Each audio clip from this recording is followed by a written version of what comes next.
Breaking news হচ্ছে বাংলাদেশের সেনাবাহিনীকে ম্যাজিস্ট্রেসি ক্ষমতা দেওয়া হয়েছে। মূল কারণটা কি? কারণ হচ্ছে তারা ল অ্যান্ড অর্ডার নিয়ন্ত্রণে আনতে পারছে না এটাই। কিন্তু ল অ্যান্ড অর্ডারের এই সিচুয়েশন হলো কেন? এর জন্য দায়ী বর্তমান সরকার। কারণ এটাকে এত দীর্ঘায়িত কেন করা হলো?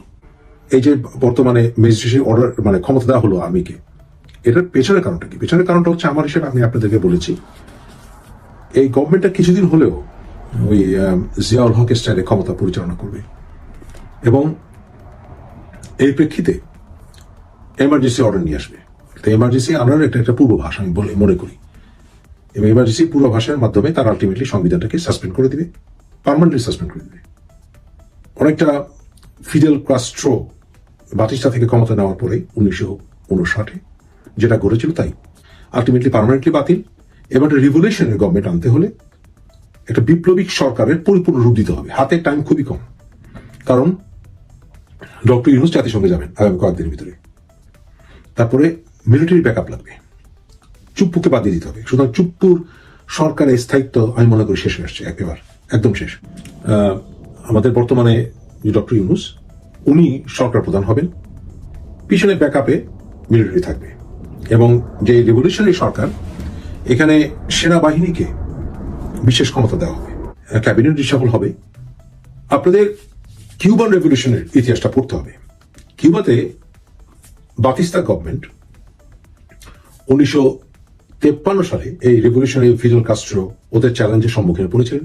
এই বাতিস্তা গভর্নমেন্ট ছিল আমেরিকান ব্যাকআপ, এবং অ্যাট দ্য সেম টাইম 1953 সালে ইরানে একটি ফেক কু ঘটিয়েছিল মার্কিন যুক্তরাষ্ট্র।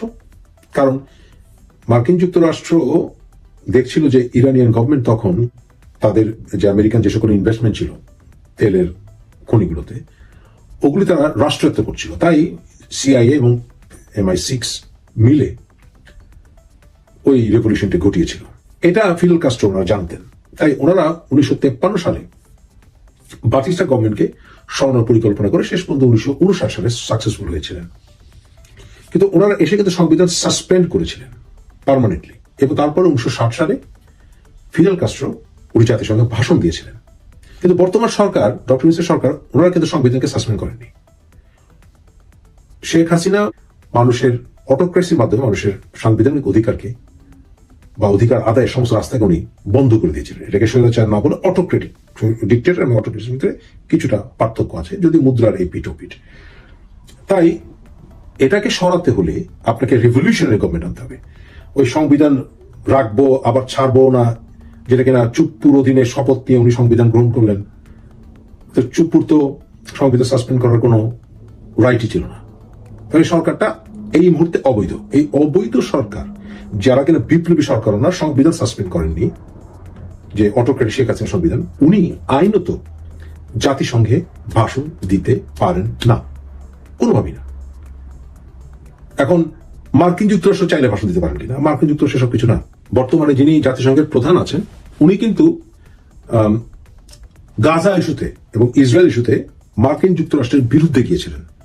সুতরাং জাতিসংঘের যিনি সেক্রেটারি জেনারেল, উনি মার্কিন যুক্তরাষ্ট্রের চাপে ডক্টর ইউনূসের সরকারকে বৈধ বলে ওনাকে ভাষণ দেওয়ার অধিকার দিবেন, এটা আইনত টেকে না, আইনত এটা টেকে না। তাহলে রেভলিউশনারি গভর্নমেন্টের রূপ না দিয়ে ডক্টর ইউনূস সংবিধান বজায় রেখে জাতিসংঘে ভাষণ দিতে পারেন না, যদিও শেখ হাসিনা অটোক্রেটিক শাসন কায়েম করেছিলেন।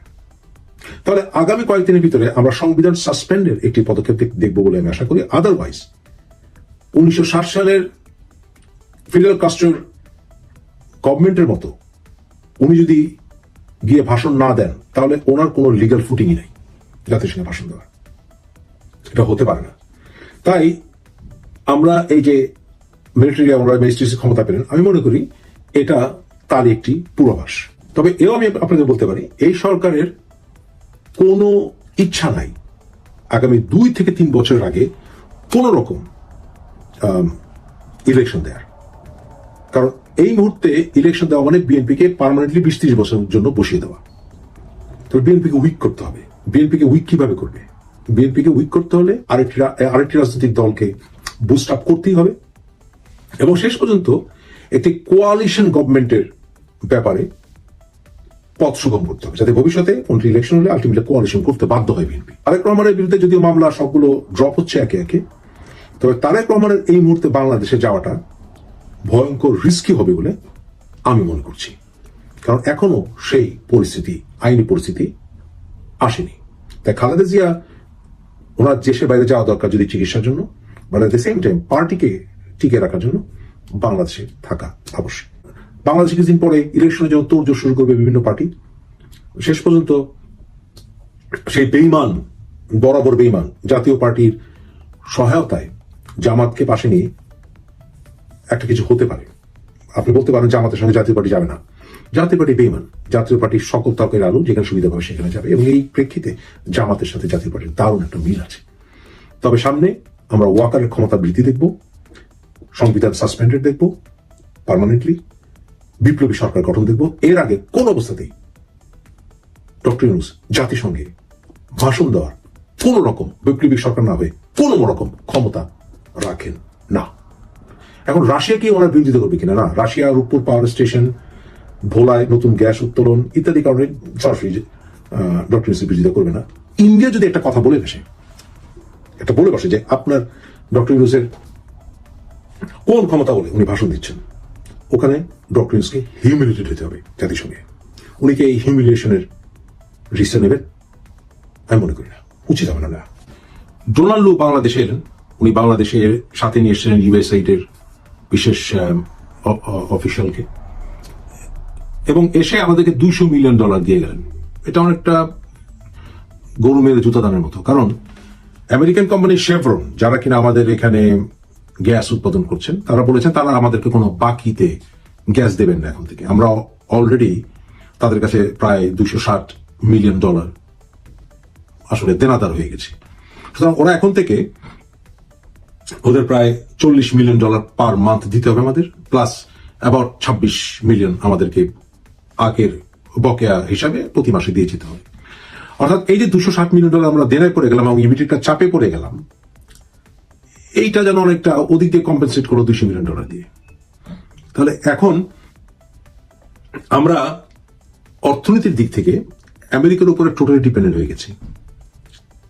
অলরেডি ভারতে মাইতে এবং যারা কিনা চায়নার গভর্নমেন্ট দ্বারা নানানভাবে ব্যাকআপ হচ্ছেন, এবং কেএনএ, কুকি ন্যাশনাল আর্মি, এদের ভিতরে ফাইট চলছে।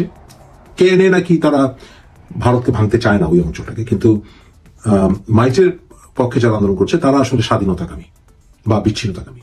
এবং বাংলাদেশে কুকি চীন যারা আছে আন্দোলনে, তাদের সাথে কেএনএর কিন্তু যোগাযোগ আছে। সুতরাং সব বিষয়ে এখানে চাইনিজ এবং আমেরিকান একটা টানা পোড়েন চলছে, এবং আমরা রোহিঙ্গা সমস্যার কখনো সমাধান করতে পারবো না এই দুইটাকে ব্যালেন্স না করে। তাই বাংলাদেশের এই মুহূর্তে আমেরিকাকে পাশে রাখা ছাড়া কোনো উপায় নেই, এবং ডক্টর ইউনূস গভর্নমেন্ট রাখা ছাড়া বাংলাদেশের হাতে কোনো চয়েস নেই, এবং সেটা বিএনপিও জানে, জামাতও জানে, সবাই জানে।